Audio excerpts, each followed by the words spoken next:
Do narcissists self-identify as narcissists? Do you know? No.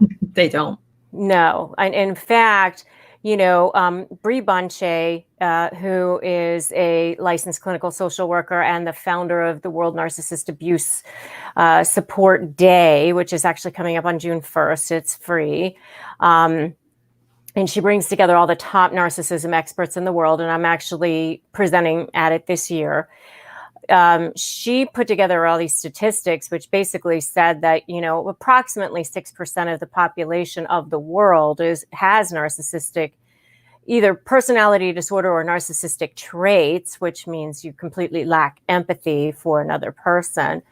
But it's really hard to pin down real statistics because narcissists are never going to go and actually, be truthful in a psychological session and allow themselves to be, tested or evaluated in any way. So, those numbers are they're just speculative, I would say.